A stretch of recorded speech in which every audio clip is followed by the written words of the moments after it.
Yes, isang magandang araw na naman sa ating lahat mga kababayan, mga kabarangay, no? Dito na tayo ngayon sa part 6 ng kwento ni Val.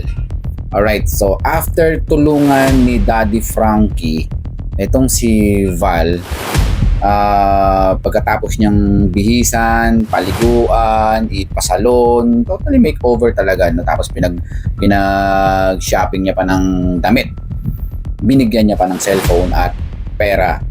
Ngayon, ang promise ni Val, uuwi na siya papuntang Batangas. Ang problema, nung ihahatid that's why gustong ihatid ni Daddy Frankie itong si Val sa sakayan kasi medyo duda siya, no? Hindi maganda yung nakikita niyang environment na pupuntahan o babalikan ni Val. Yung sinasabi niyang mga kaibigan niya, magpapaalam lang naman daw siya.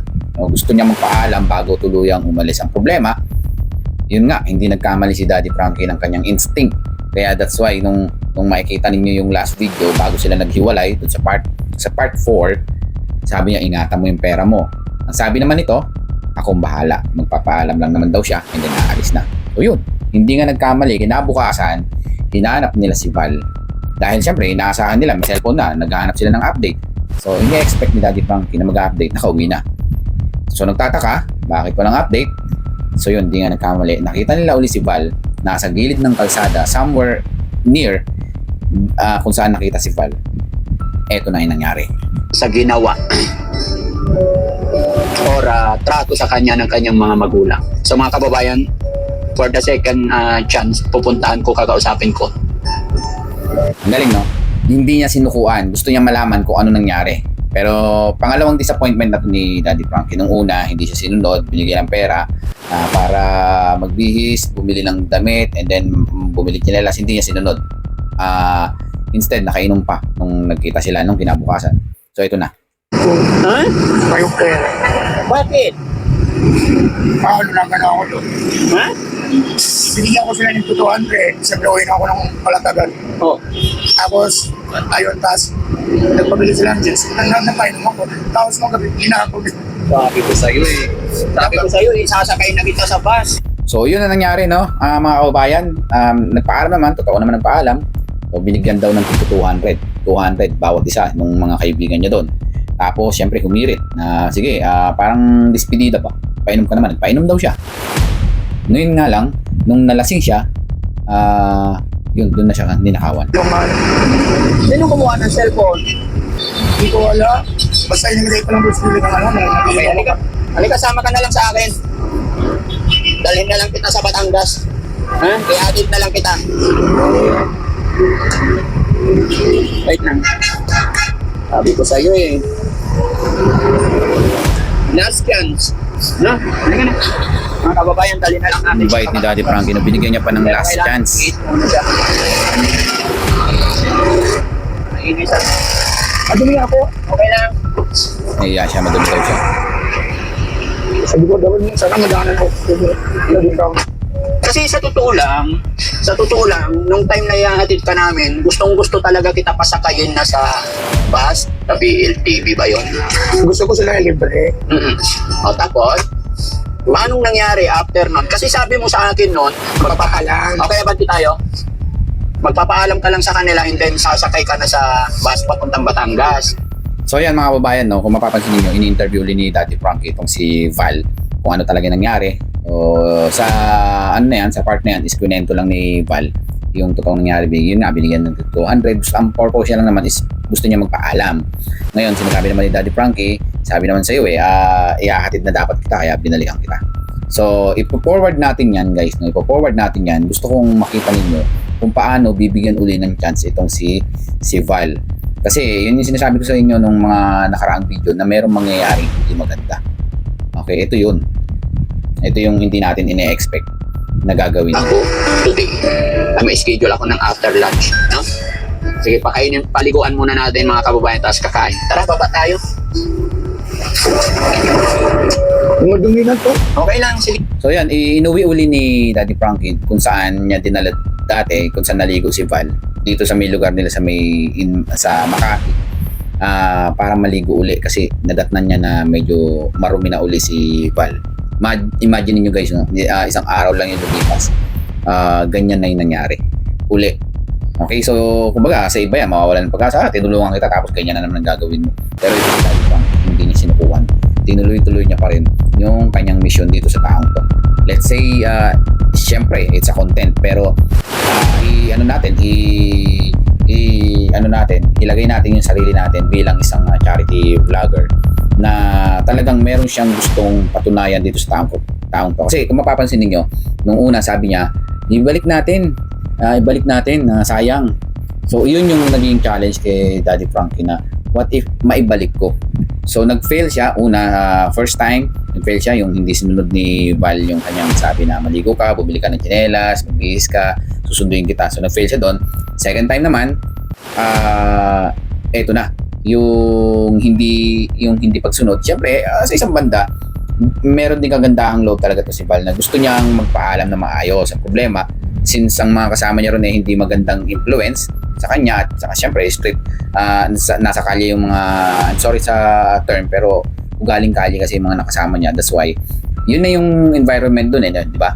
So kung nakita nila yung merong konti si Val na pera tapos may cellphone, sinamantala yung pagkalasing. Okay? So sige, sundan natin. Nasanay na kasi ako ng mga kaibigan sa mga Garanti ka pag may pera ka, no? Oo. Tsaka madalas mapagsamantala yung mga tao. Tapos mga kulang, palit siguro sa mga anak. Okay lang wala na. Ito nga, silipin ko na ito eh. Ito na lang anak kaya nabigay mo. Nabigay ko. Yung kaya ako ng gas, yung hawayanas na dalawa. So yan, ipo-forward natin guys, no? Nangyayari kasi dito is papaliguin nila uli, no? Baga, i-makeover na naman for the last chance, sabi ni Daddy Frankie. So, itong mga damit niyang tundala na to, ipapa-laundry. That's why pinaseparate ni Daddy Frankie yung mga malinis. Ang pagkatumi, ipapa-laundry kasi nila yan. So, dito na magsisimula yung totoong makeover ni Val. Yung mga nakalipas is, kumbaga, tinatry pa lang, ginagamay pa lang ni Daddy Frankie kung ano yung mga possible na pwede mangyari. So ito, umanap sila ng Sige, balik na lang. Ay, ayan na si Kuya Den. ayan, Boss, nagpapalaundry. pa-laundry lang? Pa-laundry? Kilala ko laundry naman. Thank you so much. Hindi ko alam kung Ayan. Balikan ko na lang. hindi mo malaman kung laundry ba to, laundry shop ba to. parang bakery, oh. Sige po. Diba? Kasi wala ka. Okay po. Hindi masyadong halata laundry. Kilala na si Daddy Frankie yan. Sige, po-forward natin. Tapos dito, pumunta sila dito sa pwesto yata to ni Daddy Frankie. Ayan, pwesto na ni Daddy Frankie yan. Tapos nung iniwan natin siya, kailan? So 3 days ago agad. 3 araw lang, no? Pag nasa 4, 3 or 4. Nung binalikan pala ni Daddy Frankie from the time na iniwan niya, 3 araw na yung lumipas. So after 3 days, ito na uli si Val. Dapat hindi niya nasayangin yan kasi sabi ko nga, sa iba yan, susukuan na. Iba si Daddy Frankie, ginawa niya, another challenge na naman to. Sige, try natin uli. Iba kasi sayang yung pera, sayang yung damit, sayang yung effort. At the same time, binigyan pa ng cellphone. Lahat yun nawala. Totally zero. Merong nakikita si Daddy Frankie na potential na pwede kasing magbago talaga itong si Val. So tututukan natin to hanggang dulo. Titingnan natin kung paano niya totally nabago itong taong to. Pero sana hindi nasayangin ni Val yung chance na ibinigay uli ni Daddy Frankie. Yan, ipo-forward natin yan. Ginawa nila, pinaliguan, tapos pinakain uli. Okay, konting interview uli kay Val.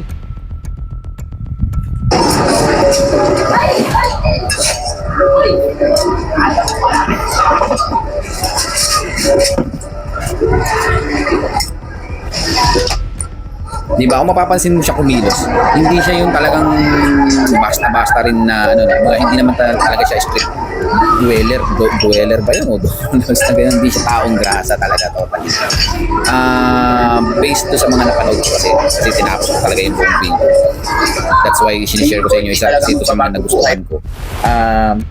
Ayaw niya lang kasi nang umaasa sa kasi di ba ano mo rin maiintindihan mo rin from meron inasahan ng pamilya na meron siya tapos biglang nalugmok, syempre nandun na rin yung pride at ego na ano nga naman pa ang may haharap niya mukha sa pamilya niya. That's why he decided na maging independent yan and nakilala niya yung mga kaibigan niyang sa kalye, kaya na-impluwensyahan, and then yun na, naging unti-unti na siyang pulubi. At sabi nga doon sa kwento niya, 6 months pa lang siya, so that's why sabi ni Daddy Frankie, bago pa lang, so pwede pa mabago. Kung sino yung mga kasama mo, malamang sa malamang, magiging ganun ka. Tama na. Ano na si Jomar? Yung may balba. Umaga pala, hindi yun matutulog pag wala siyang alak. Wala pagising na may alak na siya. So, pero ako nagpapaya ako ng 2 araw, pinipilit-pili ako na yung iinom. Kasi parang nanghihina na ako, parang nakakihin ako. Tapos yun nga, tinatanong nila ako kung may nararamdaman ako sa lowa. Tulad mo sa araw. Forward natin, yun nga, kinikwento niya yung influence ng mga kaibigan niya doon, na umaga pa lang is may alak na.